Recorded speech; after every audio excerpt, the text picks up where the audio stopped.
नमस्कार दोस्तों, इस वीडियो में आपका बहुत बहुत स्वागत है।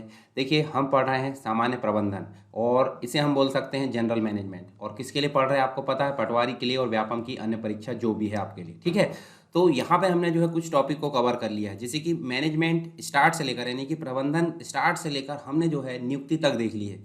अब भैया नियुक्ति हो चुकी है किसकी, स्टाफ की। अब स्टाफ की नियुक्ति हो गई, उनको काम क्या करना है, किस प्रकार करना है, उनको कोई तो समझाएगा, कोई तो उनको निर्देश देगा। तो अगला जो टॉपिक है वो हमारा है निर्देशन। निर्देशन मतलब जो भी हमने एम्प्लॉय की भर्ती करे हैं, जो भी हमने यहाँ पे स्टाफिंग करे हैं, उनको डायरेक्ट करने का काम किया जाएगा। डायरेक्ट मतलब होता है निर्देश देना, तभी तो वो सही ढंग से काम करेंगे।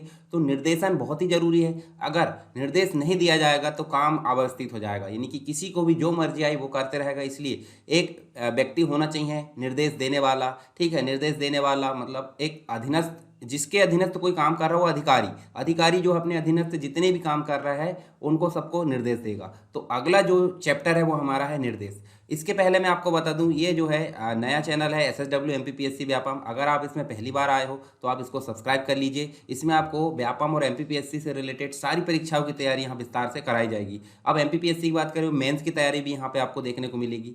टेलीग्राम चैनल है SSW MPPSC SSW education PDF के नाम से, उसको भी आप ज्वाइन कर ले ताकि PDF आपको मिल जाए।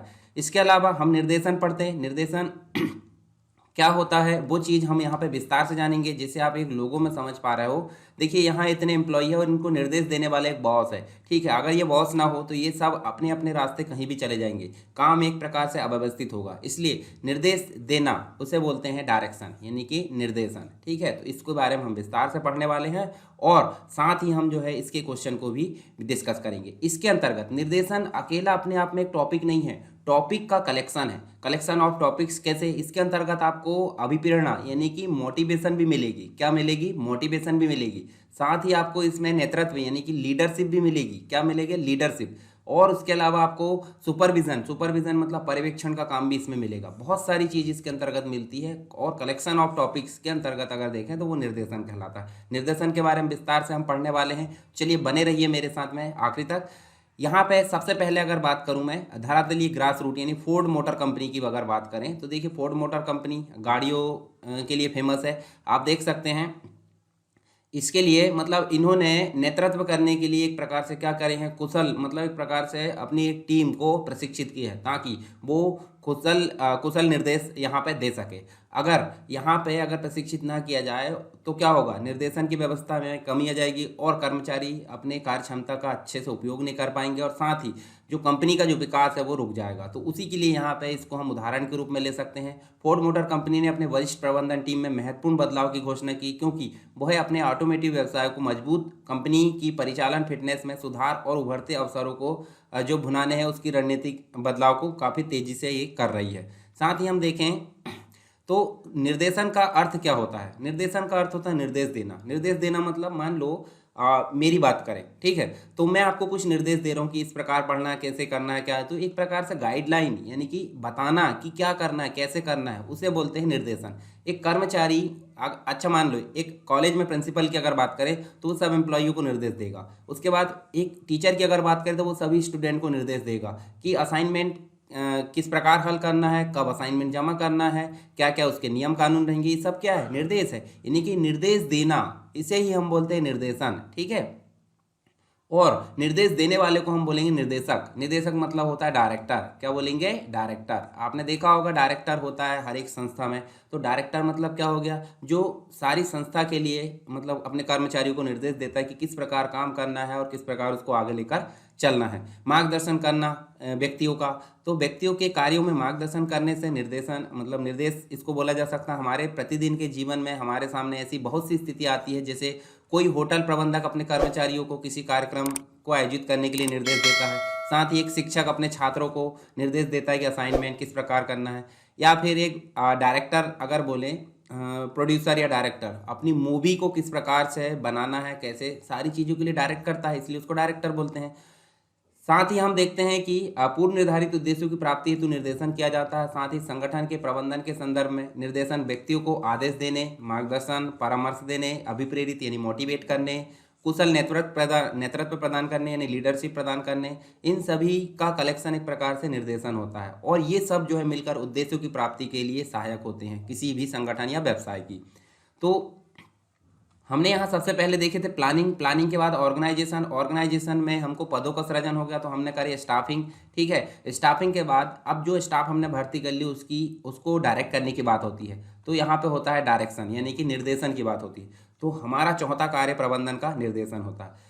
यहाँ देखिए अवलोकित कर सकते हैं हम कि निर्देशन केवल संप्रेषण नहीं है। संप्रेषण मतलब कम्युनिकेशन।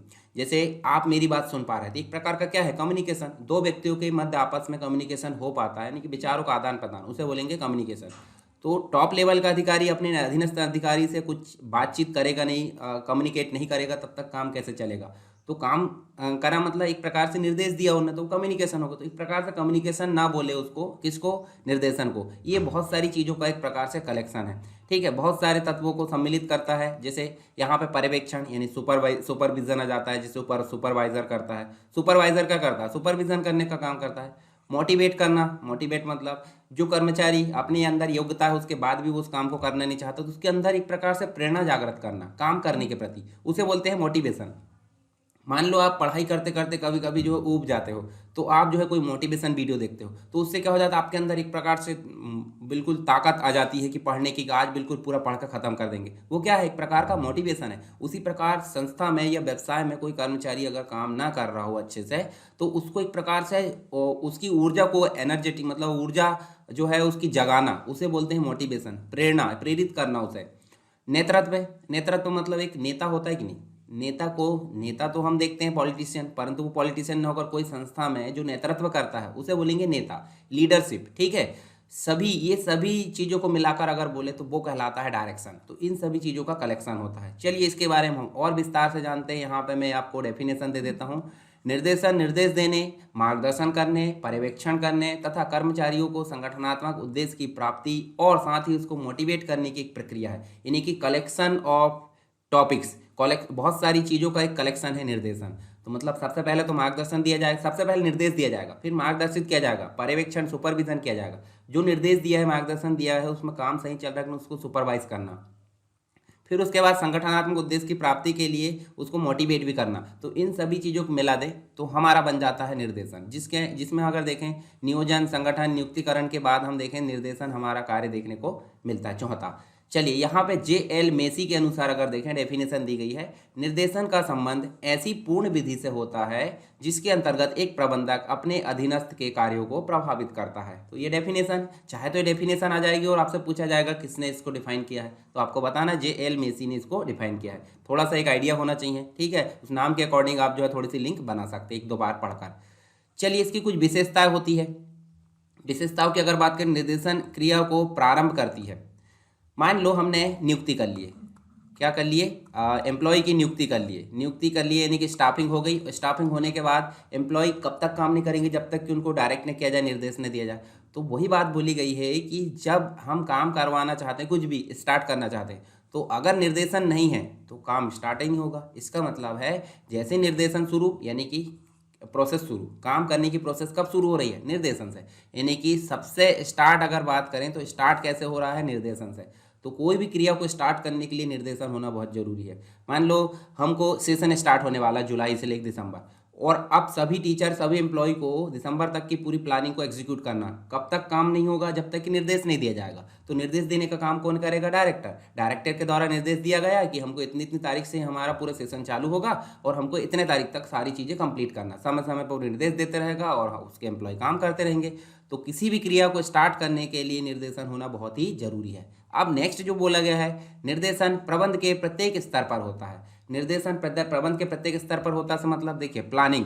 तो प्लानिंग अगर कर रहे हैं तो प्लानिंग करते समय भी आपको जो है जितने भी, आप एक व्यक्ति तो पूरा प्लानिंग नहीं कर पाएगा, टीम रहती है तो टीम के माध्यम से पूरा प्लान किया जाएगा। तो टीम में भी एक बॉस होगा, टॉप लेवल का बॉस सबको निर्देश करता है कि किस प्रकार से क्या करना है, किस प्रकार से हमको उद्देश्य प्राप्त करना है, उसकी पूरी रूपरेखा तैयार की जाती है। तो वहाँ भी हमको निर्देशन की जरूरत पड़ेगी। ऑर्गेनाइजेशन में भी हमको मैनेज करना होता है, प्रबंधन करना होता है, तो यहाँ पे भी हमको एक प्रकार से निर्देशन की जरूरत पड़ेगी।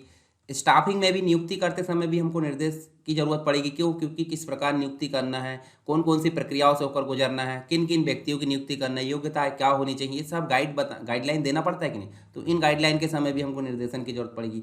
यहाँ तक कि निर्देशन में भी हमको इसकी ज़रूरत पड़ती है, और आगे जितनी भी स्टेप्स आती है प्रबंधन में, उन सभी में हमको निर्देशन की ज़रूरत पड़ती है। तो हम यहाँ बोल सकते हैं निर्देशन प्रबंध के प्रत्येक स्तर पर, या फिर हम बोल सकते हैं प्रबंध के प्रत्येक स्तर से मतलब टॉप में भी होती है, मिडिल में भी होती है और बॉटम में भी। प्रबंध के 3 स्तर होते हैं, टॉप, मिडिल यानी उच्च स्तरीय, मध्य स्तरीय और निम्न स्तरीय। इन सभी में हमको प्रबंध के जो कार्य है टॉप स्तर है उसमें निर्देशन की आवश्यकता पड़ती है। आई होप आपको समझ में आ रहा होगा। चलिए नेक्स्ट जो है, निर्देशन एक निरंतर चलने वाली प्रक्रिया है। अब मान लो अभी हमने निर्देश दे दिए हमारी संस्था में और काम करना शुरू कर दिए, हमने निर्देश देना रोक दिए तो क्या होगा, एक समय तक सामने वाला काम करेगा और उसके बाद उसके काम करने की कार्य क्षमता में कमी आ जाएगी। तो क्या होता है, निर्देश कंटिन्यू देना होता है, यानी कि निरंतर चलने वाली प्रक्रिया है। जैसे अगर एम्प्लॉय में काम करने की क्षमता नहीं है तो उसको मोटिवेट किया जाएगा, ये भी किसका पार्ट है, ये भी निर्देशन का पार्ट है। ठीक है, वो काम सही कर रहा है कि नहीं तो उसको सुपरवाइज करना, ये किसका काम है, पर्यवेक्षण। ठीक है, पर्यवेक्षण के द्वारा इसको चेक किया जाएगा। ये सारी चीज़ें वो सही रूप से काम कर रहे हैं, नेतृत्व करना, उसका किस प्रकार मार्गदर्शन करना, ये सभी चीज़ें। तो इसका मतलब निर्देशन निरंतर चलने वाली प्रक्रिया हम बोल सकते हैं। निर्देशन ऊपर से नीचे की ओर प्रवाहित होते हैं। कैसे भाई, टॉप लेवल का अधिकारी अपने नीचे लेवल वाले अधिकारी को ही निर्देश देगा ना। अब ये अधिकारी अगर है तो इसके नीचे जो एम्प्लॉय है उसको ही यहाँ पे निर्देश देगा। तो इसका मतलब ऊपर वाले अधिकारी से लेकर नीचे वाले अधिकारी तक यहाँ पे निर्देशन की प्रक्रिया चलती है। अब अगर मान लो मैं नीचे से ऊपर की ओर बोलूँ तो ये क्या है, गलत हो जाएगा, क्योंकि एम्प्लॉय कभी भी अपने अधिकारी को निर्देश नहीं दे सकते, अधिकारी ही एम्प्लॉय को निर्देश देगा। ठीक है, तो यहाँ नीचे से ऊपर नहीं, ऊपर से नीचे, यानी कि निर्देशन कहाँ से कहाँ तक चलता है, ऊपर से नीचे की ओर चलता है। आपको विशेषताएं समझ में आ गई होगी निर्देशन क्या है। एक मोटा मोटा आपको ध्यान में रहना चाहिए, आपको मैनेजर नहीं बनना है, आपको एग्जाम में आपको 25 मार्क्स के लिए तैयारी करना है, क्योंकि बाकी 175 नंबर के लिए और दूसरे सब्जेक्ट भी है। अगर आप मैनेजमेंट में ही महारत हासिल कर लेते हो तो क्या 25 मार्क्स में आपकी जो है सिलेक्शन हो जाएगा कि बिल्कुल नहीं होगा। तो आपको सभी को मिलाकर चलना है। चलिए आगे चलते हैं हम यहाँ पे, इसके बारे में आप एक बार पढ़ लेना। ठीक है, मतलब निर्देशन जो है आप देख सकते हैं, टॉप इनने निर्देश दिया इसको। ठीक है, अब ये व्यक्ति अपने आप में जो टीम है वो उसको संभाल रहा है। देखिए यहाँ पे तो हर एक अपने ऊपर का जो अधिकारी अपने अधीनस्थ से जितने भी रहते हैं उनको निर्देश देने का काम करता है, ताकि वो सही ढंग से अपने उद्देश्यों के लिए अपने कार्य को समायोजित कर सके, अपने प्रयत्न को समायोजित कर सके। तत्व देखें, तत्व मतलब इसके एलिमेंट्स क्या होते हैं। देखिए डायरेक्शन, ये तो पता है आपको, प्रत्यायोजन है ना, उसके बाद सुपरविजन होता है, आदेश व निर्देश जारी करना, लीडरशिप है, मोटिवेशन है, कम्युनिकेशन है, ये सभी चीज़ें यहाँ पे इसके एलिमेंट के रूप में काम आती है। चलिए हम एक एक करके इनको जानेंगे। अब बात कर लेते हैं निर्देशन का महत्व क्या होता है। तो प्रत्येक क्रिया मतलब जो कार्य है केवल निर्देशन के द्वारा ही होता है, अगर निर्देश नहीं देंगे तो काम आगे बढ़ेगा ही नहीं। तो इस प्रकार से आप समझ सकते हैं निर्देशन का बहुत अधिक महत्व है। ठीक है, कार्य की निष्पादकता यानी कि जो आउटपुट है वो भी इसी के ऊपर डिपेंड करता है। तो हम यहाँ समझ सकते हैं कि देखिए व्यक्तियों के कार्य का प्रारंभ भी किसके अनुसार होगा, निर्देशन के अनुसार। संस्था में उनका योगदान, उनका निष्पादन किस प्रकार किया जाएगा, वो भी होगा लीडर्स, मतलब एक प्रकार से नेतृत्व के ये जो होगा निर्देशन के द्वारा। ठीक है, व्यक्तिगत प्रयास और सामूहिक प्रयास को दोनों को समायोजित करते हुए हम उद्देश्य की प्राप्ति के लिए काम करते हैं, उसे बोलते हैं, मतलब एक प्रकार से उसको कैसे पॉसिबल बनाया जा सकता है, निर्देशन के द्वारा। कर्मचारियों का मार्गदर्शन, उनको प्रोत्साहित करना, निर्देशन के द्वारा। आवश्यक परिवर्तनों को प्रारंभ करने में, ये भी निर्देशन के द्वारा। तो हम समझ सकते हैं बिना निर्देशन के कुछ भी नहीं हो सकता है। ठीक है, तो निर्देशन का बहुत अधिक महत्व है, आप बस इतना ध्यान रखिए। अब कुछ सिद्धांत है। सिद्धांत मतलब जिसके अनुसार निर्देशन करना चाहिए। जैसे हमने प्रबंध के कुछ सिद्धांत देखे थे कि प्रबंधन किस प्रकार किया जाना चाहिए ताकि हम उसको उद्देश्य को ज़्यादा अच्छी तरीके से कम लागत में प्राप्त कर सकें, ये होते हैं सिद्धांत। सिद्धांत मतलब प्रिंसिपल्स। उसी प्रकार निर्देशन के भी अपने आप में कुछ सिद्धांत होते हैं, उनको हम एक बार देख लेते हैं। जैसे कि अधिकतम व्यक्तिगत योगदान होना चाहिए। व्यक्तिगत योगदान मतलब हर व्यक्ति अपने आप में अपना योगदान देगा, तो सिंपल सी बात, हम सामूहिक लक्ष्य को प्राप्त करने में काफ़ी हेल्पफुल साबित करेंगे। यानी कि हम संस्था का जो मुख्य उद्देश्य है, संगठन का मुख्य उद्देश्य प्राप्त करने में काफ़ी हमको आसानी होगी। संगठनिक उद्देश्यों में तालमेल। अब हर एक व्यक्ति का अपना एक उद्देश्य होता है, ये तो पता है आपको, पर उस उद्देश्य को ध्यान में रखकर भी हम संस्था का मुख्य उद्देश्य को प्राप्त करें, तभी हमको फायदा होगा। संस्था ये बोलती है कि आप संस्था या संगठन के उद्देश्य को प्राप्त करने में मदद करें ताकि आपको भी फायदा हो। सिंपल सी बात है, संगठन आगे बढ़ेगा तो व्यक्ति का विकास होगा। यानी इसका मतलब है संगठन के उद्देश्य और व्यक्तिगत उद्देश्य दोनों को तालमेल बनाने में हमारा जो निर्देशन है वो काफ़ी सिद्ध होता है। आदेश की एकता।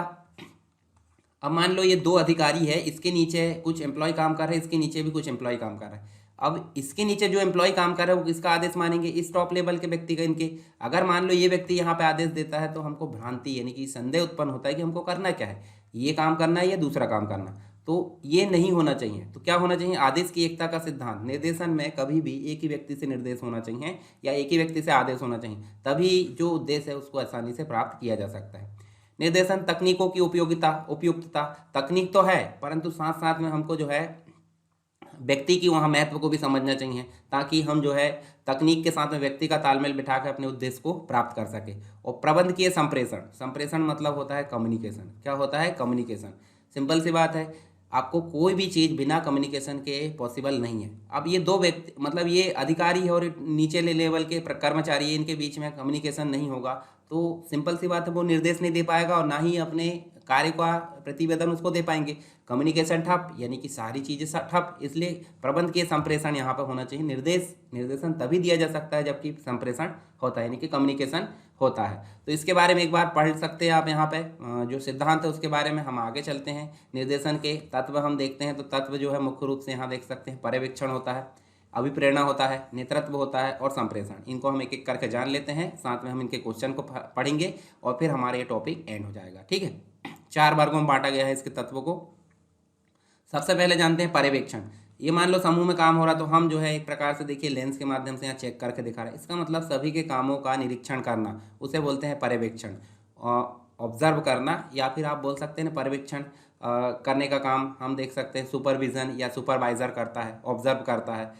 ठीक है, तो यहाँ देखिए 2 प्रकार से इसको समझा जा सकता है। एक तो अधीनस्थों का पर्यवेक्षण होता है और एक होता है कार्य का। मतलब अपने नीचे जो काम कर रहे हैं उनका एक पर्यवेक्षण कर सकते हैं हम कि काम सही कर रहा है जो भी है, और काम क्या हुआ उसका भी पर्यवेक्षण कर सकते हैं ताकि उसमें सुधार किया जा सके। तो पर्यवेक्षण आप समझ गए, सुपरविजन, ऑब्जर्वेशन करना, चेक करना जो भी है काम हो रहा है नहीं हो रहा, सही हो रहा है या गलत हो रहा है। महत्व क्या है पर्यवेक्षण का? महत्व है देखिए एक प्रकार से पर्यवेक्षण प्रतिदिन के कर्मचारियों, मतलब जो पर्यवेक्षक होता है, ऑब्जर्वर जो होता है वो कर्मचारियों से प्रतिदिन संपर्क में रहता है, मित्रतापूर्ण संबंध बनाए रखता है और अच्छा पर्यवेक्षक श्रमिकों के लिए मार्गदर्शक का काम करता है। मित्र होता है वो, ताकि वो अपनी जो समस्या है उसको बता सके और जो पर्यवेक्षक है वो ऊपर टॉप लेवल के व्यक्ति को बता सके। एक दार्शनिक के रूप में भी कार्य करता है। ठीक है, समस्या को समझता है, सॉल्व करता है, श्रमिकों को प्रबंध के विचारों को बताता है और श्रमिकों की समस्याओं को प्रबंध को बताता है। तो एक प्रकार से पुल का काम करता है, ब्रिज का। प्रबंध और श्रमिकों के बीच में पुल का काम कौन करेगा? ऑब्जर्वर यानी कि पर्यवेक्षक करेगा। पर्यवेक्षक द्वारा निभाई गई भूमिका प्रबंधन तथा कर्मचारियों श्रमिकों के बीच में भी गलतफहमी को आने नहीं देती, क्योंकि अच्छा कम्युनिकेशन है इनके बीच में। तो सिंपल सी बात, जो गलतफहमी, आप ध्यान देना एक चीज़ को, कभी आपने देखा होगा अगर आप किसी की बात नहीं सुनते तो उसके मन में बहुत सारे जो विचार है वो उत्पन्न होते रहते हैं। अगर आप उसकी बात सुनना चालू कर देते तो उसके विचार की गलतफहमी होती है उसको आप सुधार सकते हैं। तो कभी भी आपने घर में, आसपास परिवार में, जहाँ भी आप जो है रहते हो, उसमें आप जो है किसी के विचारों को 2 मिनट सुन लीजिए ताकि उसके दिमाग में जो गलतफहमी वो ना रहे। अगर गलतफहमी रहने देते हैं तो वो धीरे धीरे जो है बड़ा रूप ले लेगी और बहुत ही गलत होता है ये। पर्यवेक्षक नेतृत्व संगठन के श्रमिकों को प्रभावित करने में एक मुख्य भूमिका निभाता है, और एक पर्यवेक्षक जिसमें अच्छे नेतृत्व के गुण होते हैं वो है अपने श्रमिकों के मध्य उच्च मनोवृत्ति का विकास कर सकता है। साथ ही अपनी सलाह, साथ है फीडबैक, इसको श्रमिकों को देता है। ठीक है, सलाह भी देता है और फीडबैक भी देता है। श्रमिक किस प्रकार काम कर रहा है वो उसका उत्साहवर्धन करेगा, या जो भी काम के बारे में बताएगा, फीडबैक कहलाती है। जैसे आपने देखा होगा ना, हम कोई सामान खरीद के लाते हैं तो उसका रिव्यू देना पड़ता है, तो फीडबैक होती है एक प्रकार की। वह आंतरिक मतभेदों को निपटाता है, श्रमिकों में तालमेल बिठाता है, सामंजस्य या समन्वय स्थापित करता है। कार्य पर्यवेक्षक जो है निर्धारित लक्ष्यों के अनुसार कार्य का निष्पादन सुनिश्चित करता है। साथ ही वह कार्य पूरा करने का उत्तरदायित्व लेता है। ये सारी चीज़ें जो होती है पर्यवेक्षक की होती है। ये मतलब हम देख सकते हैं ऑब्जर्वर या ऑब्जर्वेशन कार्य के द्वारा ही किया जाता है। इसके अलावा कार्यकुशल श्रमिकों का दल भी वो तैयार कर सकता है। तो ये कुछ महत्व हमने देखे। अब बात करते हैं दूसरा जो टॉपिक है वो है अभिप्रेरणा, जिसे हम बोलते हैं मोटिवेशन। कभी कभी आपने देखा होगा हर एक व्यक्ति कैपेबल है काम करने में, फिर भी वो उस काम को करना नहीं चाहता, ऐसा क्या है? तो उसके अंदर उस काम को करने के प्रति उसे प्रेरित करना, यही तो अभिप्रेरणा है। ये क्या है? मोटिवेशन है। आप सबके अंदर हर एक काम को करने की कैपेबिलिटी है, परंतु आप क्या होते हैं, उस काम को नहीं कर पाते। तो आप क्या करते हो? कुछ वीडियो देख लेते हैं, कुछ चीज़ें पढ़ लेते हैं, कुछ ऐसी चीज़ देख लेते हैं जिससे आपको मोटिवेट हो जाए। आप मूवी देख लेते हैं मोटिवेशन वाली, तो आप मोटिवेशन उस चीज़ से लेते। अब मतलब आपके अंदर कैपेसिटी थी, आपने उसको जगाया है, तो अंदर आपकी कैपेसिटी है पर वो काम नहीं कर रहे, उसको जगाना ही क्या कहलाता है, मोटिवेशन कहलाता है। इसका मतलब है व्यक्ति विशेष जो व्यवहार करते हैं, अपनी अनिच्छा जताते हैं काम करने में, तो उनको जगाना, यानी किसी भी कार्य या क्रिया को प्रेरित करना या प्रभावित करना एक प्रकार से अभिप्रेरणा है, जिसे हम मोटिवेशन बोलते हैं। ठीक है, इसका अर्थ है उस प्रक्रिया से जो कि अधीनस्थों को निर्धारित सांगठनिक उद्देश्यों की पूर्ति के लिए एक वांछित रूप से कार्य करने के लिए तैयार करती है। अभिप्रेरणा के विषय में चर्चा करते समय यहाँ हम जो है 3 शब्दों को देखेंगे, उद्देश्य या लक्ष्य, अभिप्रेरणा या उत्प्रेरक। 3 शब्द हमको देखने को मिलते, तीनों के बारे में हम जानेंगे। पहले हम जान लेते हैं अभिप्रेरणा का अर्थ। मोटिवेशन, अभिप्रेरणा को हम क्या बोलते हैं, मोटिवेशन। और मोटिवेशन बना है मूवर से, क्या बना है, लैटिन भाषा के मूवर से, और इसका अर्थ होता है प्रेरित करना, टू मूव। इसका मतलब भाई एक जगह कोई स्थान पर कोई व्यक्ति रुक गया है, चलने नहीं चाहता, तो उसको एक जगह से दूसरी जगह मूव करना, प्रेरित करना, उसे बोलते हैं मोटिवेशन। क्या बोलते हैं, मोटिवेशन। किसी व्यक्ति की अपेक्षाएं और भावनाएं जो उसे किसी कार्य को करने की दिशा प्रेरित करती है, अभिप्रेरणा कहलाती है। माइकल जे जूलियस के अनुसार अगर देखें तो अभिप्रेरण स्वयं को अथवा किसी अन्य व्यक्ति को एक विशेष कार्य के करने हेतु प्रोत्साहित करने की क्रिया है, अथवा वांछित प्रतिक्रिया प्राप्त करने के लिए एक सही बटन दबाना है। अब मान लो आपको लाइट ही जलाना है, लाइट ऑन करना है, तो आप 10 बटन दिए, 10 में से आप क्या करोगे, कंफ्यूज होगे ना, क्या करना नहीं करना, इसलिए कुछ मत करो। तो अभिप्रेरणा क्या करता है, सही बटन प्रेस करके लाइट ऑन करने की प्रोसेस है। इसका मतलब आपके अंदर है पावर करने की, तो आपके अंदर की जो सही पावर है उसको जागृत करना ही क्या कहलाता है, मोटिवेशन कहलाता है। यहाँ आप डेफिनेशन थोड़ा सा ध्यान रख सकते हैं, जैसे हेनरी फ्योल महोदय ने भी बोला, इसे आदेश कहा, कुंट्ज ने इसको निर्देश कहा, कैरोल शॉर्टले ने इसको अभिप्रेरण किसी निश्चित लक्ष्य को प्राप्त करने हेतु किसी निश्चित दिशा में जाने के लिए प्रेरणा या तनाव कहा है। बार्लेंसन और स्टेनियर के अनुसार अभिप्रेरणा के आंतरिक ऊर्जा और आवश्यकता होती है जो कि व्यवहार को लक्ष्यों की ओर निर्देशित करती है। तो कुछ डेफिनेशन आप ध्यान में रख लीजिए ताकि एग्जाम में आए तो आप हल कर सके। 3 तत्व हमने देखे इसके अभिप्रेरणा के। एक उद्देश्य होना चाहिए, कभी भी बिना उद्देश्य के, बिना लक्ष्य के जो है हम अभिप्रेरित नहीं हो सकते। हमको एक निश्चित टारगेट होगा तभी हम जो उसके प्रति क्या हो सकते हैं, अभिप्रेरित। और अभिप्रेरित जैसे मान लो आपको भूख लगी है, भूख लगी है, आपके पास खाना नहीं, खाने को पाने के लिए आप जो है क्या करोगे, काम करना चाहोगे, तो आपने क्या करे, आपके पास एक उद्देश्य था, खाना, मतलब भूख लगी, तभी आप जो है आगे बढ़े। दूसरी चीज होती है अभिप्रेरणा, एक ऐसी क्रिया है जिससे लोगों को वांछित उद्देश्य की पूर्ति के लिए प्रेरित किया जाता है।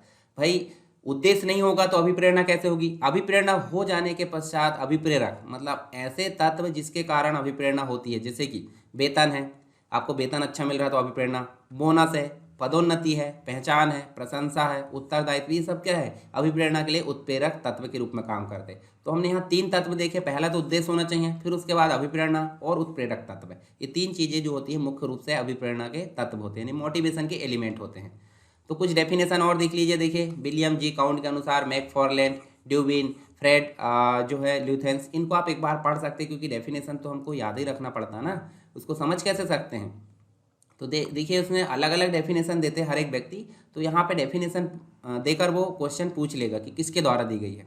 जैसे अभिप्रेरणा एक आंतरिक अनुभव है, ठीक है, किसी के पास, जैसे अगर मान लो मोटरसाइकिल नहीं है तो मोटरसाइकिल पाने की इच्छा रखता है, तो इच्छा के बाद वो ऑटोमेटिक उसके अंदर मोटिवेशन आ जाएगा। तो ये चीज़ हमको देखने को मिलती है, ठीक है। किसी को आरामदायक चीज़ें चाहिए कुछ, तो उसके लिए मोटिवेशन।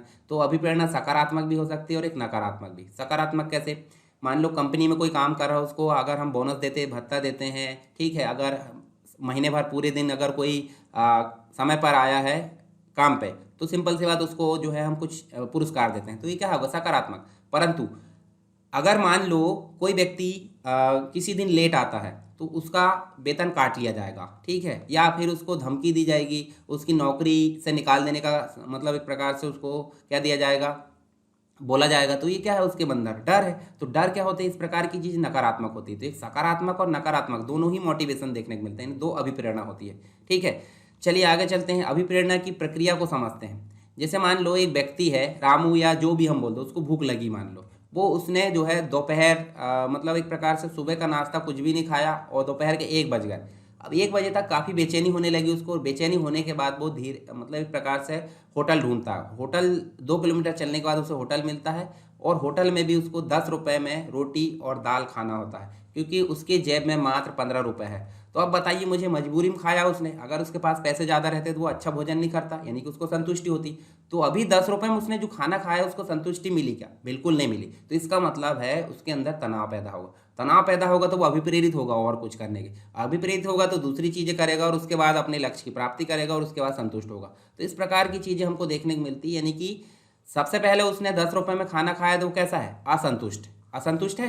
असंतुष्ट होने के बाद उसके दिमाग में तनाव हुआ। तनाव हुआ तो आवेग, काम करने की इच्छा जागृत हुई कि और कुछ करना चाहिए ताकि मुझे संतुष्टि मिले। तो उस आवेग के पश्चात उसने क्या किया? व्यवहार संतुष्टि, उसके बाद उसकी आवश्यकता संतुष्ट हुई, उसके बाद उन्हें पैसे कमाए, 100 रुपये में अच्छा भोजन किया, संतुष्टि हुई, फिर जाकर तनाव में कमी हुई। तो इस प्रकार से हमको अभिप्रेरणा की प्रक्रिया देखने को मिलती है। आप इस प्रकार भी समझ सकते हैं, जब हमारे दिमाग में कोई इच्छा होती है, जैसे मेरी इच्छा मात्र होती है इलेक्ट्रॉनिक गैजेट्स खरीदने की, ठीक है, तो मान लो जब तक जैसे मेरे अंदर इच्छा हो गई तो मेरे पास में आवश्यकता को जन्म दे देगी वो, ठीक है। उस आवश्यकता को जब तक मैं प्राप्त नहीं कर लेता तब तक मेरे दिमाग में तनाव होगा, और तनाव होने के बाद, तनाव जिसके कारण, देखिए तनाव होगा तो उसके बाद में जो है क्रिया, मतलब कोई एक्टिविटी होगी, क्रिया जैसे हुई तो परिणाम आ जाता है, और परिणाम आया यानी कि कोई चीज़ हमने खरीद कर ले आए घर में तो अब संतुष्टि हो जाएगी, पर्याप्त संतुष्टि। तो ये कंप्लीट रूप से हमको एक अभिप्रेरणा यानी मोटिवेशन का एक प्रोसीजर देखने को मिलता है। तो आप इसको समझ सकते हैं एक बार। इनके क्रम को भी थोड़ा सा ध्यान रखिए, ताकि एग्जाम में पूछ लिया जाता है कि इनके क्रम को जमाइए, तो ऐसा भी आपसे पूछा जा सकता है।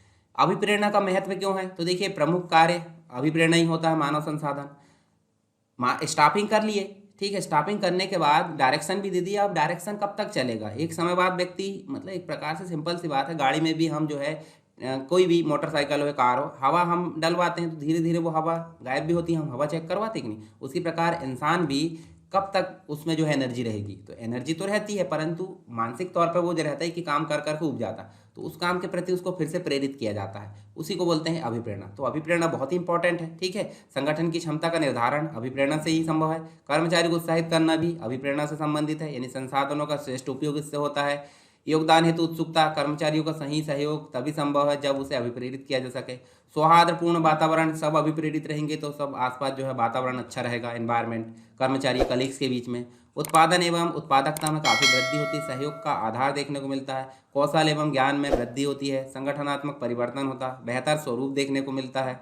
मतलब वे संगठन जो अपने कर्मचारियों को विकसित करने, शुभ अवसर प्रदान करने और उनके प्रति अच्छे नियोक्ता की भावना जनमानस में प्रतिबिंबित होती है। मतलब अभिप्रेरणा काफ़ी इंपॉर्टेंट चीज़ है। खास करके हम देखें, निर्देशन का एक तत्व है, परंतु प्रबंध का एक प्रकार से मानव संसाधन को मैनेज करने के लिए एक प्रकार से मुख्य अंग इसको बोला जाता है। चलिए आगे चलते हैं, कुछ विशेषताएं देख लेते हैं। तो मानसिक घटनाक्रम देखें तो अभिप्रेरणा एक आंतरिक महसूस होने वाली प्रक्रिया है। मतलब एक प्रकार से व्यक्ति तो जैसा रहता वैसे रहता, पर अंदर से हम एनर्जेटिक उसको बनाते हैं, वही एक प्रकार की अभिप्रेरणा है। आवश्यकता आधारित होती है। भाई हमने अभी देखे थे, अगर किसी को इच्छा ही नहीं होगी, कोई आवश्यकता नहीं होगी, तो वो आगे उसके लिए प्रयास क्यों करेगा? अब हम किसी व्यक्ति को बोल देंगे कि भाई तेरे को बोनस मिलेगा ये काम करने के बाद, सिंपल सी बात है, उसकी पदोन्नति होगी, तो उसके अंदर क्या है? आवश्यकता है, ठीक। आवश्यकता नहीं रहेगी, सिंपल सी बात, अभिप्रेरणा बिल्कुल नहीं आएगी। लक्ष्य अभिप्रेरणा होता है, किसी लक्ष्य को पाने के लिए हम अभिप्रेरित हो जाते हैं। संतुष्टि की भिन्नता हो सकती है, किसी व्यक्ति को अलग प्रकार से संतुष्टि मिलती है, किसी व्यक्ति को अलग प्रकार से, यानी कि अभिप्रेरणा भी अलग अलग प्रकार से हो सकती है। सतत प्रक्रिया है, कंटिन्यू चलते रहती है। अभिप्रेरणा संपूर्ण होता है। उसके बाद कार्य शक्ति, यानी कि अभिप्रेरणा कार्य करने की शक्ति जो कि निरंतर गति प्रदान करते रहती है। तो ये कुछ विशेषता है इसकी, मोटे मोटे तौर पे आपको ध्यान रखना, ताकि क्वेश्चन करने में काफ़ी दिक्कत, आपको कोई भी दिक्कत ना हो। कुछ तकनीक होती है, जैसे अभी मैंने बताया था, धनात्मक होती है, जैसे कि किसी की मान सम्मान प्रशंसा की अगर बात करें, पदोन्नति, मान्यता, वेतन व मजदूरी। इसके अलावा हम देख सकते हैं वृद्धि, कल्याणकारी सुविधा, ये सब क्या है? ये धनात्मक है। ऋणात्मक की अगर बात करें, दंड, अगर मान लो कोई व्यक्ति अच्छे से काम नहीं करता, उसको दंड दिया जाएगा, उसकी डिमोशन किया जाएगा, सेवानिवृत्ति के संबंध में आप देख सकते हो, तो ये सब ऋणात्मक है। मौद्रिक की अगर बात करें, वेतन, मजदूरी, बोनस, प्रीमियम, लाभांश, ये सब क्या है? ये आपके मौद्रिक है। अमौद्रिक में कार्य की प्रशंसा करना, उसकी सुरक्षा, भाई प्रीमियम, उसका LIC या बीमा करा दिए से उसकी पेंशन है, नेतृत्व, उदार नीति, सहभागिता, गौरव सुविधा, शक्ति, जिम्मेदारी, ये सब क्या है? अमौद्रिक है। व्यक्ति सामूहिक की अगर बात करें, पदोन्नति, मान्यता, प्रशंसा, समूह बोनस, पुरस्कार, ये सब देखने को मिलता है। और आंतरिक बाहर की अगर बात करें तो उपलब्धि, मान्यता, उत्तरदायित्व, सहभागिता, सेवानिवृत्ति योजनाएं, स्वास्थ्य बीमा, सवेतन, अवकाश, ये सब देखने को मिलता है हमको।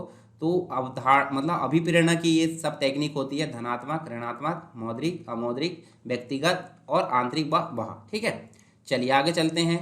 कुछ विचारधारा देख लेते हैं। तो कुछ परंपरागत विचारधारा चली आ रही, जो शुरू से पुराने समय से लेकर अभी तक चली आ रही, उसे बोलते हैं ट्रेडिशनल, यानी कि परंपरागत। कुछ मॉडर्न देखने को मिलती है। तो पुरस्कार से संबंधित अभिप्रेरणा, मानवीय संबंध विचारधारा, मैक ग्रेगर का एक्स तथा वाई सिद्धांत, भाई की दंड की विचारधारा, कैरेट व स्टिक की विचारधारा। और कुछ न्यू में हम देखें मॉडर्न में, तो मास्लो की आवश्यकता क्रमबद्धता, तो ये काफ़ी इंपॉर्टेंट है, इससे रिलेटेड क्वेश्चन काफ़ी पूछे जाते हैं, इसको भी हम पढ़ेंगे। स्वस्थ व आरोग्य हर्जबर्ग की द्विघटक विचारधारा, जेट सिद्धांत, अभिप्रेरण की उपलब्धि विचारधारा, कर्मचारी केंद्रीकरण पर्यवेक्षण विचारधारा। अब आपको 4 ऑप्शन दे देगा, यहाँ से 4 में से बताइए। जैसे यहाँ से 3 दे दिया उन्होंने, 1 2 3, और 1 दे दिया इधर से मैक ग्रोवर एक्स का सिद्धांत। तो इनमें से कौन सा जो है आधुनिक सिद्धांत नहीं है, तो आपको बताना 3 तो है, ये नहीं है। तो इस प्रकार से भी आपको थोड़ा सा ध्यान रखना है इसमें। ठीक है, नेक्स्ट हम देखें मास्लो की आवश्यकता क्रम अभिप्रेरणा का सिद्धांत। अगर बात करें तो व्यक्तिगत उदाहरण लेते हैं, हम अपना खुद का उदाहरण लें तो सबसे मुख्य जो अवधारणा हमारी होती है, भूख, भूख मिट जाए। ठीक है, अब भूख मतलब रोटी कपड़ा मकान, एक प्रकार से हम बेसिक अवधारणा बोल सकते हैं। फिर आय का स्थायी स्रोत हमारा हो जाए, मतलब नौकरी हो जाए। मित्रता, आसपास हमारे विचार को आदान प्रदान करने के लिए मित्रता हो जाए। फिर पद प्रतिष्ठा, एक समाज में हमारी पद प्रतिष्ठा हो जाए। दूसरा लास्ट में हमारी आत्मसंतुष्टि। तो ये होता है एक निश्चित रूप से व्यक्ति का। पर यहाँ संगठन के अंतर्गत अगर देखें तो उसका आधारभूत वेतन, ये बेसिक रूप से मतलब बेसिक रूप से हम देख सकते हैं अभिप्रेरणा। पेंशन, निवृत्ति का, ये सारी चीज़ें हमको देख सकते हैं। यहाँ एक प्रकार से अस्थायी, मतलब एक आय का स्थायी जो स्रोत है वो देख सकते हैं। सहकर्मियों के साथ हम देख सकते हैं ये सुरक्षा। देखो, भूख जो हो गई आधारभूत शारीरिक आवश्यकता है, आय जो होगी सुरक्षा की आवश्यकता है, मित्रता संबंध आवश्यकता है, पद प्रतिष्ठा मान सम्मान आवश्यकता है, और आत्मसंतुष्टि की। पर इसके आधार पर अगर देखें तो आधारभूत जो वेतन है वो शारीरिक और आधारभूत आवश्यकता आ जाएगा। निवृत्ति का पेंशन सुरक्षा की आवश्यकता है। सहकर्मियों के साथ मित्रवत संबंध यानी संबंध आवश्यकता है। पद पर शीर्षक विवरण यानी टॉप, एक प्रकार से पदोन्नति होती है कि नहीं। उसके बाद उद्देश्य की पूर्ति अगर हो जाती है तो आत्मसंतुष्टि। तो संगठन के हिसाब से इन चीज़ों को देखा गया और व्यक्तिगत के हिसाब से इन चीज़ों को। तो यहाँ हमने ये जो 5 आवश्यकता देखे हैं वो किसकी है, मास्लो की। मास्लो की आवश्यकता क्रम अभिप्रेरण का सिद्धांत इसको बोला जाता है। तो आप इसके क्रम को थोड़ा सा ध्यान रखिए, इसके बारे में एक बार यहाँ पे पढ़ लेना आप। ठीक है, PDF में दे दूंगा तब, और आपके दिमाग में थोड़ा सा और जो है क्लियरिटी आ जाएगी। चलिए आगे हम देखते हैं प्रोत्साहन। ठीक है, प्रोत्साहन मतलब 2 प्रकार के होते हैं अभिप्रेरणा के अंतर्गत। तो वित्तीय होता है और एक होता है गैर वित्तीय। वित्तीय का मतलब होता है जैसे वेतन भत्ता है, मजदूरी प्रोत्साहन, बोनस है, लाभ में भागीदारी, सह साझेदारी यानी पार्टनरशिप है, सेवानिवृत्ति में लाभ, ये सब किसके अंतर्गत आ जाते हैं, फाइनेंशियल यानी वित्तीय के अंतर्गत। पर प्रोत्साहन में गैर वित्तीय की अगर बात करें तो पद प्रतिष्ठा, संगठनिक वातावरण, जीवन वृत्ति, विकास के लिए शुभ अवसर, पद संवर्धन, मान सम्मान में जो कार्यक्रम है उसके लिए यहाँ पे काम करना। तो इस सब आ जाते हैं गैर वित्तीय में। तो बस इसमें थोड़ा सा आपको आइडिया रखना है कि अभिप्रेरणा के अंतर्गत प्रोत्साहन 2 प्रकार से होता है, वित्तीय और गैर वित्तीय। नेक्स्ट है नेतृत्व। नेतृत्व को हम बोल सकते हैं लीडरशिप। ठीक है, लीडरशिप मतलब अच्छा नेतृत्व वही करेगा जिसमें अच्छे गुण होंगे नेता के। ठीक है, अब नेता के गुण अच्छे होंगे तो नेतृत्व करेगा। कभी भी नेतृत्व अच्छा है ऐसा बोल दिया जाता है किसके कारण, नेता के कारण। पर ये नहीं बोला जा सकता कि ये सब व्यक्ति जो अपने आप में इनकी गुण है, इनकी दिमाग मतलब इनकी कार्य क्षमता है, सब अपने आप में समर्पित होते हैं कि भाई चलो इसके अनुसार काम करना, तभी तो अच्छा नेता बन पाता है। ये व्यक्ति अच्छा नेता कब बना है, जब इनका सहयोग है। तो दोनों को मिलाकर चलना चाहिए। नेतृत्व अच्छा कब कहलाता है, जब कर्मचारी और नेता दोनों को मिलाकर हम चले तभी नेतृत्व अच्छा है ना। कि नेतृत्व नेता के बस में, नेता बस का नेतृत्व हो गया तो अच्छा हो गया, नहीं, ये समर्पित भी तो होना चाहिए। सिंपल सी बात है, नेतृत्व दोनों चीज़ों से यहाँ पे देखने को मिलता है। चलिए नेतृत्व के बारे में देख लेते हैं। जब भी हम किसी संस्था की सफलता की कहानी सुनते हैं, नेताओं की याद आती है हमें, अब उसके कर्मचारी की याद नहीं आती। जबकि कर्मचारी ने भी तो अपना समय दिया है, अपना ज्ञान दिया है, अपना दिमाग जो भी है, अपनी कैपेबिलिटी उसमें समर्पित की है, तभी तो अच्छा नेता बन पाए। अगर वो काम अच्छे से नहीं करते तो सिंपल सी बात, अच्छा नेता कैसे बन पाता। तो हम अगर बात करें जैसे माइक्रोसॉफ्ट की, तो बिल गेट्स के बिना नेतृत्व संभव था क्या, नहीं था। रिलायंस उद्योग में धीरू भाई अंबानी के बिना नहीं था। इन्फोसिस में नारायण मूर्ति के बिना नहीं था। टाटा में JRD टाटा के बगैर नहीं था। और विप्रो की अगर बात करें तो अजीम प्रेम जी के बगैर नेतृत्व संभव नहीं था। तो बिना नेतृत्व के सफलता नहीं मिलेगी प्रबंधन में, ये चीज़ हमको देखेंगे। अब सफलता बिना महान नेताओं के कारण नहीं, यहाँ पे संगठन में जितने भी जो कर्मचारी वो अपनी भूमिका निभाते हैं उसके कारण भी संभव हो पाता है। तो नेतृत्व की अगर बात करें, दूसरों को प्रभावित करने की योग्यता होती है, दूसरों के व्यवहार में परिवर्तन लाना संभव होता है, अनुयायियों के मध्य पारस्परिक संबंध हम बना सकते हैं, संस्था के समान लक्ष्यों की प्राप्ति के लिए उनको नेतृत्व प्रदान कर सकते हैं, और निरंतर चलने वाली प्रक्रिया नेतृत्व को बोला जाता है। आगे चले, कुछ परिभाषाएं दी है, जैसे नेतृत्व एक क्रिया है व्यक्ति को प्रभावित करने की, जिससे कि वो स्वेच्छा से सामूहिक उद्देश्यों के प्रति प्रतिस्पर्धित हो सके। ठीक है, जॉर्ज आर टेरी के द्वारा ये बोला गया है। नेतृत्व व्यक्तियों को प्रभावित करने की कला तथा प्रक्रिया है, जिससे वे अपनी इच्छा तथा उत्साह से सामूहिक उद्देश्यों की प्राप्ति के लिए प्रतिस्पर्धित हो सके। हैरोल्ड कुंट्ज एंड हिंज वेहरिच के द्वारा बोला गया है। नेतृत्व एक पारस्परिक व्यवहारों का समूह है, जिसकी रूपरेखा कर्मचारियों को उद्देश्यों की प्राप्ति में सहयोग के लिए प्रभावित करने के लिए बनाई जाती है। ग्लू एक के द्वारा बोला गया है, और जो गे एयरस्ट्रिक के द्वारा बोला गया, आप एक बार पढ़ सकते हैं, ज़्यादा आपको लोड नहीं लेना परिभाषा में, सर पढ़ के थोड़ा सा ध्यान में रखिए ताकि कुछ क्वेश्चन आए एक दो तो वो आपसे बन जाए। पर बेसिक कॉन्सेप्ट आपको पता होना चाहिए हर चीज़ का, क्योंकि बेसिक कॉन्सेप्ट से ही ज़्यादा क्वेश्चन बनेंगे, परिभाषाओं से कम। हालांकि हमारे लिए एक एक नंबर काम के है, हमको 25 मार्क्स के लिए ही काम करना है। ठीक है, नेता देखिए, नेता का जो प्रादुर्भाव है वो नेतृत्व से हुआ है। एक व्यक्ति जिसमें नेतृत्व के सभी गुण विद्यमान होते हैं वो क्या कहलाता है? नेता कहलाता है। नेतृत्व की चर्चा करते समय यह महत्वपूर्ण है कि नेता अनुयायियों के संबंध में समझा जाता है, जबकि सफलता का श्रेय उसके नेता को दिया जाता है, और उसके अंदर जो अनुयायी है उनने भी तो अपना समर्पण किया, जैसे कौशल है, ज्ञान है, प्रतिबद्धता है, सहयोग है, इच्छा है, सामूहिक मनोवृत्ति, ये सब टीम के माध्यम से ही वो नेता बना है, तो इनको भी थोड़ा ध्यान में रखना चाहिए। ठीक है, अनुयायी स्वीकृति के द्वारा ही वो नेता बना है, अगर वो स्वीकृति नहीं देते तो वो नेता कैसे बनता? तो व्यक्तियों के व्यवहार को प्रभावित करता है तथा जो उन्हें अपनी श्रम ऊर्जा को संस्था के लाभ के लिए सकारात्मक रूप से योगदान देता है। नेता कर्मियों के साथ व्यक्तिगत संबंध बनाए रखता है, जो भी कुछ दिक्कत होती है वो प्रबंध के माध्यम से मतलब उसकी समस्याओं को दूर करता है। आवश्यक परिवर्तन को जो है प्रारंभ करने में मुख्य भूमिका निभाता है, क्योंकि परिवर्तन को स्वीकार करना बहुत ही कठिन होता है। अभी मैं बोल दूं कि सीधे सीधे आप कंप्यूटर की अगर बात करें या एंड्रॉयड की बात करें, एंड्रॉयड हटाकर दूसरा दे दें तो आप उसको नहीं खरीदोगे, पर अगर एंड्रॉयड से अच्छी चीज़ दूसरे में मिल जाए तो आप खरीद लोगे फटाक से। तो परिवर्तन जो होता है बहुत ही कठिन होता है। ठीक है, जैसे नेता द्वंद्व मतलब जो टकराव होता है उसको भी प्रभावपूर्ण तरीके से निपटाता है। तो ये कुछ उसके महत्व हो सकते हैं, हालांकि आगे और देखेंगे हम। तो इसकी अवधारणा क्या है? नेतृत्व व्यक्तियों के व्यवहार को प्रभावित करने की वह प्रक्रिया है जो उन्हें स्वतः ही संगठनिक लक्ष्यों की प्राप्ति के लिए पूर्ति के लिए प्रतिस्पर्धित करती है। हमने पहले भी देख लिया। नेतृत्व संकेत करती है कि किसी व्यक्ति की उस योग्यता की जो कि अनुयायियों के मध्य अच्छे पारस्परिक संबंधों को बनाए रखने में तथा उन्हें अभिप्रेरित करने की, जिससे कि वे संगठनिक उद्देश्यों की पूर्ति में अपना योगदान दे सके। परिभाषा भी हमने ऑलरेडी अभी देख ली है, आप देख सकते हैं। विशेषता, नेतृत्व किसी व्यक्ति के दूसरों को प्रभावित करने की योग्यता को दर्शाता है। नेतृत्व दूसरों के व्यवहार में परिवर्तन लाने का प्रयास करता है। नेतृत्व नेता तथा अनुयायियों के मध्य पारस्परिक संबंधों को दर्शाता है। नेतृत्व का अगर बात करें तो अभ्यास संस्था के समान लक्ष्यों की प्राप्ति के लिए होता है। नेतृत्व एक निरंतर चलने वाली प्रक्रिया है। इसके अलावा नेता तथा अनुयायी दोनों ही नेतृत्व की प्रक्रिया में एक महत्वपूर्ण भूमिका निभाते हैं, जो कि हमने ऑलरेडी देख ली। कुछ विशेषताएं थी यहाँ पे, महत्व हमने ऑलरेडी देख लिया। आप देख सकते हैं यहाँ पे व्यक्तियों के व्यवहार परिवर्तन, व्यक्तियों में आपस में संबंध, व्यक्तिगत संबंध, आवश्यकता परिवर्तन को प्रारंभ। ठीक है, आवश्यक परिवर्तन को प्रारंभ में स्वीकार, मतलब एक प्रकार से टकराव होने के बाद उसको स्वीकार करना, द्वंद्व को निपटाना, प्रशिक्षण भी उपलब्ध कराता है। चलिए, अच्छे नेता के गुण। अच्छा नेता कौन होगा, उसके लिए कुछ गुण होते हैं, जैसे शारीरिक विशेषता होती है, हष्ट पुष्ट बिल्कुल गोरा चिट्टा जो भी है वो लोगों को आकर्षित करेगा, ऐसा भी हम बोल सकते हैं। तो शारीरिक विशेषता यहाँ पे बहुत ही प्रभाव डालती है। ज्ञान कौशल होना चाहिए, तभी वो अपनी स्किल से सामने वाले को प्रभावित कर सकता है। सत्यनिष्ठा, ईमानदारी होना चाहिए, पहल होना चाहिए, भाई किसी भी परिस्थिति में मौके की तलाश में न रहे, वो हमेशा मौका उसको समझ में आना चाहिए कि भाई हमको आगे बढ़कर ही संस्था के उद्देश्य उसको प्राप्त करना है, तो ये पहल होनी चाहिए। ठीक है, संप्रेषण कौशल होना चाहिए। अगर अच्छा वक्ता है, अच्छे से बात करता है, जो भी कम्युनिकेशन स्किल उसकी अच्छी है, तो सामने वाले को वो अभिप्रेरित कर सकता है, उसका अच्छा नेतृत्व कर सकता है। तो संप्रेषण कौशल भी उसके पास होना चाहिए। मोटिवेटर भी होना चाहिए वो, कि कर्मचारियों के कार्यों में अगर कार्य क्षमता कमी हो जाए तो उसको मोटिवेट कर सके, अभिप्रेरित कर सके, या उनको प्रेरित कर सके। आत्मविश्वास उसके अंदर होना चाहिए, तभी तो वो आगे बढ़ पाएगा। तो ये कुछ गुण होते हैं, इन गुण को आप यहाँ पे देख भी सकते हैं, नेता के गुण को। ठीक है, हम इसको जो है PDF में आप जो है एक बार पढ़ लेना, तो आपको दिमाग में जो है थोड़ी सी जो है प्रकार से आइडिया आ जाएगा। नेतृत्व शैली की अगर बात करें तो नेतृत्व शैली कैसी होती है, तो देखिए यहाँ जो एक नेता है, ये नेता, ठीक है, नेता यहाँ सभी एम्प्लॉइयों को नेतृत्व करेगा, इनकी बिल्कुल नहीं सुनेगा, वो अपनी ही जो भी चीज़ है कार्यशैली को निर्धारित करेगा, उसे बोलते हैं एक तंत्रीय।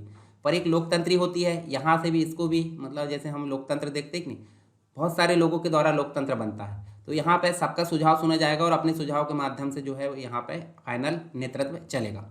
पर यहाँ पे इनके मात्र सुझाव से चलते ये व्यक्ति कुछ नहीं करता, नेता जो होता है अपना खुद भी कुछ नहीं करता, वो बचता है इस चीज़ से, तो इसे बोलते हैं अबंधता या लेजिस फेयर इसको बोलते हैं। तो यहाँ पे एक व्यक्ति का चलता है, यहाँ सब मिलजुल कर काम करते हैं, और यहाँ पे बॉटम लेवल वाले जो व्यक्ति है उनको ही प्राथमिकता दी जाती है, ठीक है, तो इसे बोलते हैं अबंधता और लेजिस फेयर। तो ये कुछ हो गई नेतृत्व शैली। अब बात कर लेते हैं कम्युनिकेशन की। कम्युनिकेशन भी बहुत ही ज़रूरी है, अगर अच्छा कम्युनिकेशन है तो ही जो व्यावसायिक संगठन है या फिर जो भी है उसके उद्देश्यों को प्राप्त करना काफ़ी आसान होगा। मान लो एक अधिकारी है और उसके नीचे कर्मचारी काम कर रहा है, इनके बीच में अच्छा कम्युनिकेशन नहीं होगा तो यहाँ से नेतृत्व अच्छा नहीं होगा या फिर डायरेक्शन अच्छा नहीं होगा, और यहाँ से इसका जो वापस जो आउटपुट जाना वो भी गलत जाएगा। तो सिंपल सी बात है, अच्छा संप्रेषण या कम्युनिकेशन होना बहुत ज़रूरी है। दो व्यक्तियों के मध्य आपस में क्या होता है, विचारों का आदान प्रदान होता है, उसे बोलते हैं हम कम्युनिकेशन। तो कर्मचारियों के साथ प्रभावी संप्रेषण मतलब इस प्रकार से उद्देश्यों को प्राप्त करने में समर्थ बनाता है। कितनी भी बुद्धि कितनी भी कौशल क्यों ना हो प्रबंधक के अंतर्गत, अगर अच्छा कम्युनिकेशन उसके अंदर क्वालिटी नहीं है तो अपने उद्देश्यों को प्राप्त कराने में वो सहायक नहीं होगा, ठीक है। तो संप्रेषण शब्द जो है इसका लेटिन भाषा से ही इसका जन्म हुआ, कम्युनियस से, ठीक है। इसका मतलब है समान, जिसका होता समान प्रकार की समझ बनाने से, यानी कि सब आपस में मिलजुल कर आपस में समझ तैयार करते हैं संप्रेषण से। जैसे मैं अभी आपसे बोल पा रहा हूँ तो आप जो है मेरी भाषा को समझ पा रहे हैं, कि समझ बनाने से ही है ना, एक प्रकार से संप्रेषण मतलब समझ बनाना। तो यहाँ पे हम देख सकते हैं संप्रेषण से अभिप्राय उन सभी क्रियाओं से है जो एक व्यक्ति दूसरे व्यक्ति को अपनी बात समझाने के लिए करता है। इसमें एक व्यक्तिगत तथा निरंतर चलने वाली कहने, सुनने और समझने वाली प्रक्रिया होती है, ल्यूइस एलन के द्वारा बोला गया। इसके अलावा संप्रेषण सूचनाओं का प्रेषक के द्वारा प्राप्तकर्ता को स्थानांतरण, ताकि वह उन सूचनाओं को उसी रूप में समझ सके, हैरोल्ड कुंच एवं हैनिज वेहरिक के द्वारा बोला गया। फिर दूसरा है संप्रेषण एक प्रक्रिया है जिसके द्वारा व्यक्ति आपस में सूचनाओं को आदान प्रदान करते हैं ताकि पारस्परिक समझ बन सके, रॉजरस के द्वारा बोला गया। तो ये विशेष मतलब जो डेफिनेशन है थोड़ी सी ध्यान में रखिए इसको। कुछ तत्व देख लेते हैं। प्रेषक मतलब होता है भेजने वाला, सेंडर क्या होता है, संदेश भेजने वाला। संदेश भेजेगा तो मैसेज भी तो होना चाहिए, मैसेज सही रूप में जाए उधर, उसके लिए इनकोडिंग करते हैं, यानी कि उसको एक ऐसे कोड में बदल देते हैं ताकि वही समझ पाए। माध्यम होना चाहिए, इंटरनेट या कोई भी माध्यम से भेज सकते हैं। जब ये इनकोडिंग कुछ भाषा में बदला गया तो उसको यहाँ पे डिकोड किया जाएगा और बाद में संदेश प्राप्त करता है, यानी कि रिसीवर जिसे हम बोलते हैं, रिसीवर के द्वारा ये प्राप्त हो गया और बाद में कोई भी अगर दिक्कत आती बीच में उसे बोलते हैं ध्वनि, कोलाहल। अब ये संदेश जिसने प्राप्त किया है वो कुछ फीडबैक भी देगा कि प्राप्त हो गया है, थैंक यू, जो भी है फीडबैक देगा, तो वो हो गया फीडबैक, प्रतिपुष्टि से बोलते हैं। तो कुछ तत्व होते हैं, इसके बारे में आप विस्तार से यहाँ पढ़ सकते हैं कि संदेश भेजने वाला कौन होता है, संदेश क्या होता है, इनकोडिंग, माध्यम, इसके अलावा डिकोडिंग। अच्छा, ये चीज़ें आपको ज़्यादा अच्छे समझ में आएगी इंटरनेट वाले टॉपिक में, कम्युनिकेशन में। मैंने MP पटवारी के अंतर्गत कंप्लीट कंप्यूटर कवर करवा दिया हूँ सरकार स्टडी बेस्ड एजुकेशन के अंतर्गत। आप प्ले लिस्ट में जाओगे वहाँ पे आपको मिल जाएगा, उसमें आपको सारी चीज़ें मिल जाएगी, सारे टॉपिक, क्वेश्चन भी है और थ्योरी भी है, ठीक है। अच्छा, जितनी भी प्रकार की जो ध्वनि उत्पन्न होती है, यानी कि प्रकार से रुकावट उत्पन्न होती है, वो किसके कारण होती है, अस्पष्ट संकेत जिनके कारण इनकोडिंग नहीं होती, दयनीय दूरभाष यानी इंटरनेट स्पीड कम है या जो भी है, एक अन्य मनस्क लापरवाह संदेश प्राप्त करता, त्रुटिपूर्ण डिकोडिंग, पक्षपात के कारण संदेश का सही अर्थ न निकलना, संकेत व विशिष्ट मुद्रा जो कि संदेश पर विकृत कर देती। इसके बारे में और जानते हैं अभी आगे। जैसे महत्व की अगर बात करें तो जो प्रबंधक है अपना 90% समय संप्रेषण को ही तैयार करने में लगता है, यानी कम्युनिकेशन स्किल कैसी होनी चाहिए। आपने देखा होगा कॉल सेंटर की अगर बात करें तो वहाँ पे कम्युनिकेशन स्किल, हम कुछ भी बोलें, हम डायल करते कस्टमर केयर में और हम कुछ भी बोले सामने वाला हमको अच्छे से ही जवाब देगा, इसका मतलब कम्युनिकेशन के लिए अच्छे से वहाँ ट्रेन किया गया है, कम्युनिकेशन स्किल पे ही वहाँ पे काम किया जाता है। और कम्युनिकेशन स्किल अच्छी है तो उद्देश्य प्राप्त करने में हमको किसी भी प्रकार की कठिनाई नहीं होगी। तो यहाँ संप्रेषित जो भी चीज़ है उसको पढ़ने, सुनने मार्गदर्शन, मतलब लिखने, सुनने, मार्गदर्शन करने, आदेश देने, अनुमोदन करने, डांटने इत्यादि में समय लगाता है। प्रबंधक की कुशलता महत्वपूर्ण रूप से निर्भर करती है कि उसके संप्रेषित करने की योग्यता, वह अपने अधिकारियों के साथ किस कुशलता से अपना कम्युनिकेशन कर पाता है। अपने अधीनस्थ तथा बाहर की एजेंसी जैसे बैंक है, प्रदायक यूनियन, सरकार, इनसे वो कैसे संप्रेषण करता है उसी के ऊपर सफलता निर्भर करती है, अन्यथा नहीं होती। तो समन्वयन के आधार के रूप में यहाँ कार्य करती है। ठीक है, उद्यम के निर्विघ्न चलने के लिए यहाँ पर सहायता करती है संप्रेषण। निर्णय लेने की क्षमता का आधार यहाँ बनती है। प्रबंध की कुशलता को बढ़ाती है संप्रेषण। सहयोग तथा औद्योगिक शांति को बढ़ाती है और प्रभावी नेतृत्व को स्थापित करती है। चाहे तो इसके बारे में एक बार पढ़ सकते हैं, हालांकि ज़्यादा जरूरत नहीं है। कम्युनिकेशन स्किल अच्छी है तो आप किसी को भी प्यार से 2 बातें बोलिए, वो सामने वाला ऑटोमेटिक खुश हो जाता है। तो मतलब आपकी क्वालिटी हुई ना बोलने की। अगर आप वही चीज़ अगर गुस्से से बोलते हैं तो क्या होगा, अच्छा मूड वाला व्यक्ति भी दिमाग खराब कर लेगा। तो सिंपल सी बात है, कम्युनिकेशन स्किल अच्छी होनी चाहिए, तभी आपने देखा होगा एमआर वगैरह आते हैं डॉक्टर के पास दवाई के लिए, तो वो कितनी अच्छी स्किल होती है ताकि डॉक्टर उनको बोल सके कि हाँ भाई ये दवाई दे दो मुझे, मैं प्रयोग करूँगा। या फिर आप देखें कोई मार्केटिंग वाले बहुत सारे देखे होंगे जो कि अपने व्यवहार को इतना अच्छा रखते हैं कि सामने वाले को ग्राहक फंसाना रहता है उनको, तो ठीक है उनको ग्राहक बनाना होता है, तो उनकी कम्युनिकेशन स्किल अच्छी होती। तो आप देख सकते हैं कम्युनिकेशन कितना जरूरी है। संप्रेषण के कुछ प्रकार होते हैं, एक तो औपचारिक होता है जो कि प्रबंध में काम आता है, ठीक है, और एक होता है अनौपचारिक जो कि हम प्रबंधन के अंतर्गत हम काम कर रहे हम आपस में एक दूसरे से कम्युनिकेट कर पाते हैं, तो उसे बोलते हैं अनौपचारिक। चलिए यहाँ पे हम देख लेते हैं औपचारिक संप्रेषण। तो औपचारिक संप्रेषण में जैसे आप देख सकते हैं टॉप लेवल का अधिकारी, टॉप लेवल का अधिकारी से नीचे अधीनस्थ तक, और अधीनस्थ से टॉप लेवल का अधिकारी। ये हो गया आपका श्रृंखला, चेन। चक्र मतलब बीच में एक अधिकारी बैठा है और चारों ओर जो है अधीनस्थ है, ये आपस में जो है एक दूसरे से विचारों का आदान प्रदान कर रहे हैं, इसे बोलते हैं चक्र। गोला मतलब होता है यहाँ कोई अधिकारी नहीं होता, हर एक जो एम्प्लॉय है वो एक अपने आसपास वाले 2 व्यक्तियों से कम्युनिकेशन कर सकता है, ठीक है, इसे बोलते हैं गोला यानी कि सर्कल। यहाँ पे होता है स्वतंत्र होते हैं, यहाँ स्वतंत्र नहीं होते, पर यहाँ पे स्वतंत्र होती है। ये व्यक्ति चाहे तो ग्रुप में बैठे जितने भी व्यक्ति हैं उनसे संपर्क कर सकते हैं, इससे भी कर सकता है, इससे भी और इससे भी। अब ये व्यक्ति भी इससे भी कर सकता है, इससे भी कर सकता है और इससे भी। इसका मतलब ये स्वतंत्र है, तो इसे स्वतंत्र बोलते हैं या मुक्त प्रभाव बोलते हैं। और विलोम की अगर बात करें तो अपने जैसे मान लो ये टॉप लेवल का अधिकारी, उसके नीचे अधीनस्थ ये है, तो इसके अधीनस्थ जो भी है वो इससे संपर्क कर सकते हैं और इससे भी संपर्क कर सकते हैं, बस इसके अलावा कहीं संपर्क नहीं करते हैं, इसलिए इसे बोला जाता है विलोम वी आकार का, ठीक है। तो ये 5 प्रकार के हम देखें औपचारिक संप्रेषण, जो कि संस्था की संरचना के ऊपर यहाँ पर आधिकारिक तौर पर आधिकारिक माध्यमों से ये प्रभावित होता है, ठीक है। अधीनस्थ कर्मचारी, अधिकारी एक दूसरे से यहाँ संप्रेषण या कम्युनिकेशन करते हैं। अनौपचारिक की अगर बात करें तो संगठन में भी हम चाहते हैं कि जैसे प्रोडक्शन डिपार्टमेंट वहाँ पे ढेर सारे काम कर रहे हैं, तो वहाँ पे वो एक दूसरे से कम्युनिकेशन करते हैं, या एक डिपार्टमेंट दूसरे डिपार्टमेंट से कम्युनिकेशन करता है। तो ऐसा नियम नहीं बना है कि किस प्रकार करना है, तो बिना नियम के जो चलता है वो होता है अनौपचारिक। तो इसमें देखिए हम एक गहरी श्रृंखला देखने को मिलती है, जिसमें हम देख सकते कोई भी दिशा में गपशप देखने को मिलती है, बैठ गए यहाँ पे, कोई भी यहाँ पे मुख्य नहीं होता है, ठीक है। यहाँ पे भीड़ भाड़ के रूप में देखने को मिलती है, और संभाव्यता बात कर लिए, जैसे यहाँ कुछ व्यक्ति बैठे बातें नहीं कर रहे हैं और कुछ बात कर रहे हैं यहाँ पे, तो ये होती है संभाव्यता, ठीक है, प्रोबेबिलिटी। तो ये कुछ प्रकार की चीज़ें, इसे अंगूरी लता तंत्र बोलते हैं। अनौपचारिक संगठन को, अनौपचारिक संप्रेषण को क्या बोलते हैं, अंगूरी लता तंत्र बोलते हैं। चलिए आगे चलते हैं। प्रभावी संप्रेषण में कुछ बाधाएं आती है, जैसे सांकेतिक बाधाएं। हमने कुछ भेजा है, सामने वाला उसका गलत मतलब निकाल ले। आपने व्हाट्सएप में कुछ भेजा है और सामने वाले ने गलत मतलब निकाल दिया, तो उससे समझ सकते हैं हम सांकेतिक बाधा है। सांकेतिक बाधा मतलब हमने कुछ बोला है, सामने वाला ने उसको फीलिंग थोड़ी गई है व्हाट्सएप में या कोई भी चैटिंग में, तो गलत मतलब निकाला, इसका मतलब क्या है, सांकेतिक बाधा। अब गलत मतलब उनने निकाला वो सही है, पर आपने जो भेजा वो आपको सही रूप से भेजना था ना।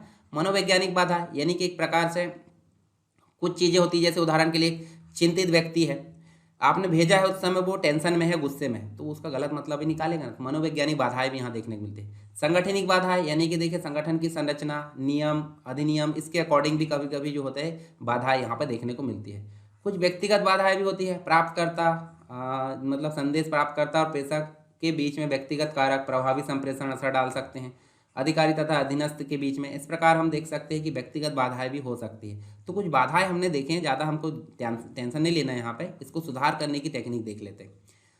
तो देखिए संप्रेषण करने से पहले विचार, लक्ष्य स्पष्ट कर लेने चाहिए, ये तो मुख्य चीज़ है। दूसरी चीज़, संदेश प्राप्तकर्ता की आवश्यकता अनुसार संप्रेषण करें, यानी सामने वाला क्या सुनना चाहता है उसके अकॉर्डिंग बोले।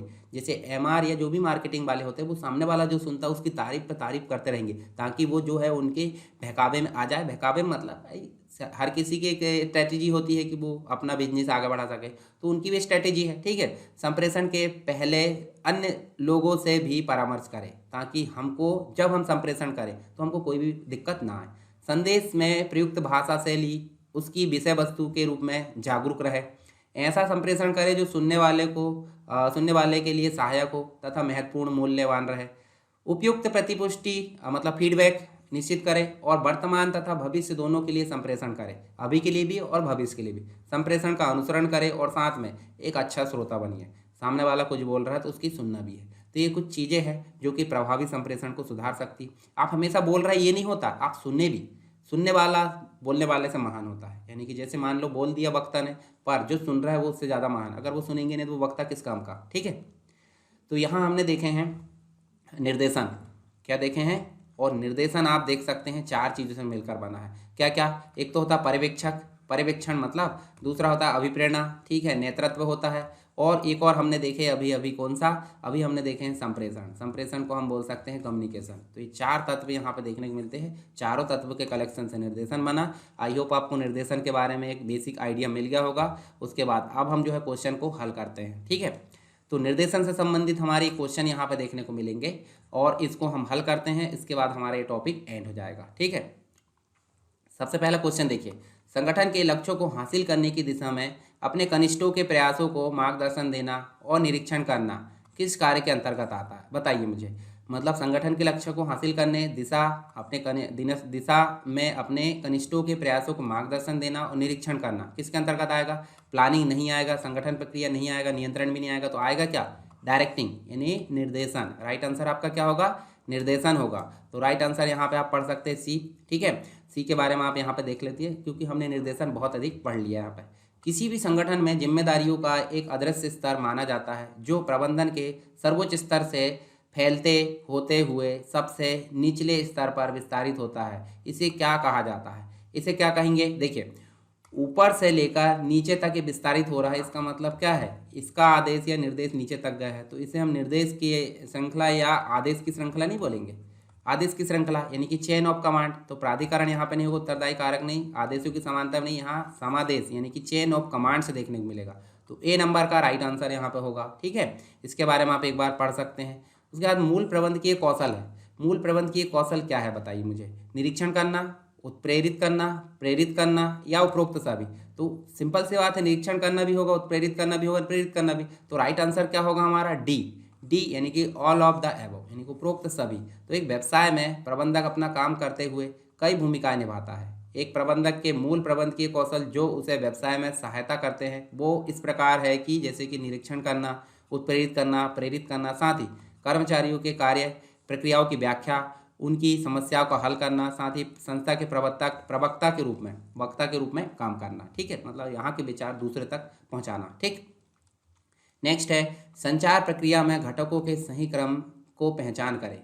अब सही क्रम क्या होता है? जैसे भेजने वाला, फिर मैसेज है, फिर इनकोडिंग है, फिर माध्यम है, फिर डिकोडिंग है, फिर उसके बाद रिसीवर है। तो बताइए मुझे यहाँ पहला क्या? सेंडर है, इनकोडर, चैनल, फिर रिसीवर, फिर डिकोडर, फिर फीडबैक। या फिर इनकोडर है, सेंडर है, चैनल है, रिसीवर है, डिकोडर है, फीडबैक। या फिर सेंडर है, इनकोडर है, देखिए यहाँ पे चैनल है, डिकोडर है, उसके बाद रिसीवर है और फीडबैक है। या फिर सेंडर है, इनकोडर है, डिकोडर है, चैनल है। तो बताइए मुझे यहाँ पे क्या होगा? यहाँ पे राइट आंसर आपका पहला ही होगा। क्यों पहला होगा? देखिए आप देख सकते ध्यान से। सबसे पहले सेंडर होता है, वो भाषा में कन्वर्ट होता है, चैनल होता है, रिसीव करता है व्यक्ति और डिकोड करके अपना फीडबैक भी देता है। तो सेंडर, इनकोड, फिर चैनल, मौखिक लिखित जो भी हो सकता है, मतलब हमारा कम्युनिकेशन, रिसीवर, फिर डिकोड करा उनने, किस प्रकार से है वो, फीडबैक दिया, फीडबैक देने के बाद वो वापस इसके पास चली जाती है। तो राइट आंसर हमारा ए होगा। ठीक है, एक कर्मचारी का केवल एक ही मालिक होना चाहिए, इस सिद्धांत को क्या कहा जाता है? इस सिद्धांत, एक कर्मचारी का एक ही मालिक होना चाहिए, दूसरा व्यक्ति यहाँ आदेश नहीं देना चाहिए, इसे क्या बोलते हैं? आदेश की एकता। तो यूनिटी ऑफ कमांड यानी कि यहाँ पर राइट आंसर क्या होगा? बी नंबर का होगा। तो बी नंबर का यहाँ पे, अच्छा, हेनरी फ्योल ने 14 सिद्धांतों को प्रतिपादित किया, उसमें से 14 में से एक ये बोला जाता है, चौथे नंबर का है शायद। तो चौथे नंबर का सिद्धांत बोलता है आदेश की एकता। एक एम्प्लॉय को सिर्फ एक ही अधिकारी से आदेश मिलना चाहिए, अगर दो से मिलते हैं तो जो भ्रांति उत्पन्न होती है, यानी कि क्या करना क्या नहीं करना है। नेक्स्ट है पर्यवेक्षक को किस क्षेत्र में प्रशिक्षण प्रदान किया जाता है? पर्यवेक्षक को किस क्षेत्र में प्रशिक्षण प्रदान किया जाता है। तो देखिए, स्तर का विकास, तकनीकी क्षमता का विकास, उत्तरदायित्व निर्वाह का भावना का विकास। तो सिंपल सी बात, सभी होना चाहिए क्या? बिल्कुल सही है, यहाँ पे उपरोक्त सभी राइट आंसर है। तो पर्यवेक्षक ऐसे पेशेवर यानी प्रोफेशनल होते हैं जो उच्च और मध्य के निर्णय को सुचारू रूप से लागू करके किसी संगठन के दिन प्रतिदिन के कार्यों की देखरेख करते हैं, इनके स्तर का विकास करते हैं। तकनीक क्षमता का विकास और उत्तरदायित्व निर्वाह की भावना, तीनों ही क्षेत्रों में प्रशिक्षण प्रदान करा जाता है, क्योंकि वे सुनिश्चित करते हैं कि कर्मचारी अपने कर्तव्य और कार्यों को समझते हैं तथा ये कर्मचारी की उत्पादकता की निगरानी भी करते हैं।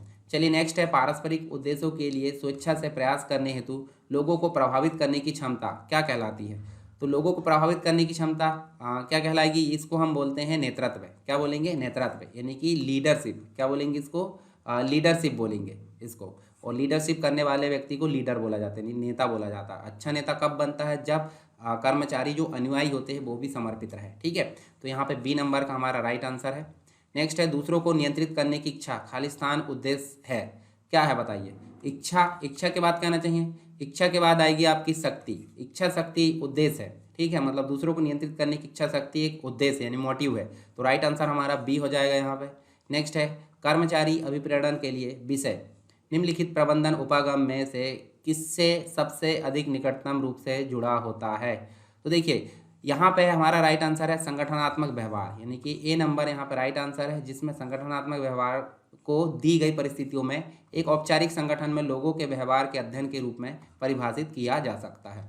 नेक्स्ट है, यदि आप एक टीम लीडर है और एक प्रोजेक्ट अगले महीने नियत है, मतलब देना है, तो आपकी टीम में से एक सदस्य बहुत खराब काम कर रहा है और पूरी टीम की दक्षता नीचे ले जा रहा है। ठीक है, यह प्रोजेक्ट की डिलीवरी में विलंब कर सकता है। टीम लीडर के रूप में आप क्या चाहेंगे? अपने प्रोजेक्ट के समय पर पूरा करने के लिए किसी अन्य टीम से मदद लेंगे क्या? खराब प्रदर्शन कर रहे सदस्य से बात करेंगे और समझाने की कोशिश करेंगे कि उसका प्रदर्शन कम क्यों हो रहा है, तदनुसार युक्ति अपनाएंगे जिससे उसकी कुशलता में सुधार हो सके, यानी मोटिवेशन देंगे या नेतृत्व करेंगे उसका, प्रोजेक्ट की अंतिम तिथि प्रभावित नहीं हो जिससे। खराब प्रदर्शन कर रहे सदस्य को अनदेखा करेंगे और उसके कार्य जो है किसी अन्य टीम को देंगे क्या? इसके अलावा खराब प्रदर्शन कर रहे सदस्य को टर्मिनेट करेंगे। तो यहाँ पे पहला भी नहीं होगा, तीसरा भी नहीं होगा और चौथा भी नहीं होगा। तो राइट आंसर हमारा क्या होगा? बी, यानी कि खराब प्रदर्शन कर रहे सदस्य से बात करेंगे, क्या दिक्कत है उसको, वहाँ पे उसकी हेल्प करेंगे ताकि हमारे जो भी टारगेट है उसको हम समय पे प्राप्त कर सके। बी नंबर का राइट आंसर है। उत्पाद का डिजाइन निम्नलिखित में से किसके द्वारा अभिप्रेरित नहीं होता? तो उत्पाद का डिजाइन देखिए, बाह्य दृश्य उपस्थिति, परिवहन, प्रतिस्पर्धी डिजाइन या सेवा आवश्यकता है। तो यहाँ पे सभी के द्वारा होता है, मात्र परिवहन के द्वारा यहाँ पे इसका प्राइस मतलब जो मूल्य है या फिर डिजाइन यहाँ पे प्रभावित नहीं होता। उत्पाद का डिजाइन किससे? परिवहन से। चलिए, यहाँ पे बी नंबर का राइट आंसर है। नेक्स्ट है, नेता जो होता है आत्मविश्वासी होता है और अपने महान प्रभाव से अनुयायियों को आकर्षित करता है। तो क्या नौकरशाही, निरकुंज, हस्तक्षेप या करिश्माई? तो यहाँ राइट आंसर होगा करिश्माई, यानी करिश्माई नेता जो होता है एक प्रकार से आकर्षक हम बोल सकते हैं, जो कि लोगों को आकर्षित कर सके और अपना नेतृत्व एक प्रकार से प्रदान कर सके और ताकि वो अपने उद्देश्यों को प्राप्त कर सके। करिश्माई नेता जो होता है आत्मविश्वासी होता है और अपने महान प्रभाव से अनुयायियों को आकर्षित करता है। ठीक है, बी नंबर का राइट आंसर। अभिप्रेरणा को कौन से 3 शब्द परिभाषित करते हैं? चलिए बताइए, यहाँ पे पहला है, दूसरा, तीसरा, चौथा। तो यहाँ पर राइट आंसर हमारा पहला ही है, प्रबलता है, निर्देशन है और दृढ़ता है। ठीक है, नेक्स्ट है, कौन से सिद्धांत से माना जाता है कि नेताओं में कुछ सहज व्यक्तित्व लक्षण होते हैं? कौन से सिद्धांत से माना जाएगा? नेतृत्व का विशेषक सिद्धांत, नेतृत्व का व्यवहार सिद्धांत, नेतृत्व का स्थितिजन्य या फिर उपयुक्त में से कोई नहीं। तो राइट आंसर हमारा ए हो जाएगा, नेतृत्व का विशेषण, यानी कि इस धारणा पर आधारित है। देखिए, लक्षण सिद्धांत इस धारणा पर आधारित है कि लोग वंशानुगत लक्षणों के साथ पैदा होते हैं।